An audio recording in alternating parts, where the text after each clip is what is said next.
నమస్కారం న్యూస్ 9 టీవీకి స్వాగతం. పల్లెల్లో జనం బతకాలంటేనే భయపడిపోతున్నారు. రాత్రి పడితే చాలు రోడ్ల మీద మృత్యు దేవతలు పంజా విసురుతున్నాయి. జగిత్యాల జిల్లాలో నిన్న రాత్రి అసలు ఏం జరిగింది? మనుషుల ప్రాణాలంటేనే ప్రభుత్వానికి ఎందుకంత అలుసు?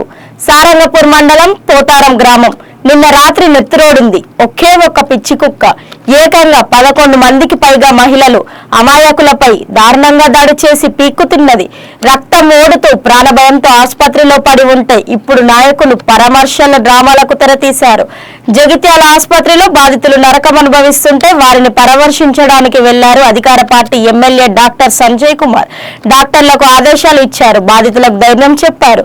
అంతా బాగానే ఉంది, కానీ ఇక్కడే ఎమ్మెల్యే గారు చెప్పిన మాటలు ప్రజల ఆగ్రహానికి కారణమవుతున్నాయి.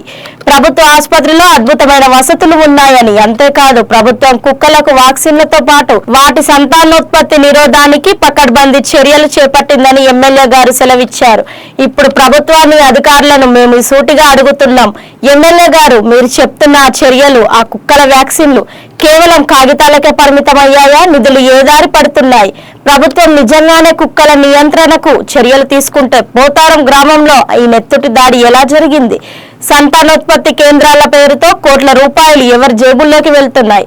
11 మంది ప్రాణాల మీదకు వచ్చాక ఆసుపత్రిలో మందులు ఉన్నాయి, ధైర్యంగా ఉండండి అని చెప్పడం బాధితుల గాయాలపై కారం చల్లడమే కదా. ప్రాణాలు పోయే పరిస్థితి వచ్చాక పరామర్శాలు, ఉచిత సలహాలు కాదు. నాయకులు ప్రజల ప్రాణాలకు గ్యారంటీ ఏంటి?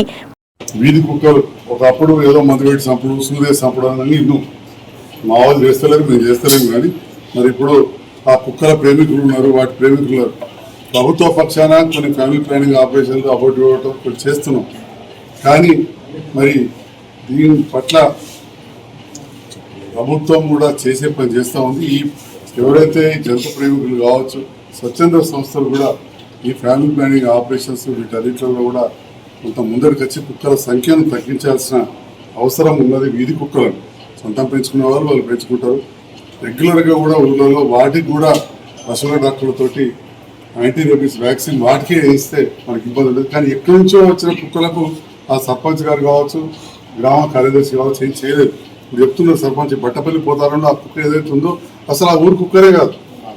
ఆ ఊరు కుక్కనే కానీ కొంత వేరే ఉంటుంది, వాటికి ఇంత ఆ రకంగా వేరే చోట కుక్కలు కూడా తీసుకొచ్చి వదులుతున్నారు. దీనివల్ల సమస్య వస్తుంది. ఏదేమైనా వాటి పరిష్కారాన్ని కూడా మార్గాన్ని చూస్తాం. ఇప్పుడు మాత్రం ఎవరైతే బాధితున్నారో వారికి మంచి వైద్యం అందుతుంది. మున్సిపాలిటీలు, గ్రామ పంచాయతీలు నిద్రపోతున్నాయా? పసిపిల్లలు, మహిళలు వీధుల్లోకి రావాలంటేనే వణికిపోతున్న ఈ దారుణ పరిస్థితుల్లో ప్రభుత్వం కళ్ళు చెదిరేది ఎప్పుడు? ఈ వీధి కుక్కల మరణకాండకు ఎండ్ కార్డు పడేది ఎప్పుడు?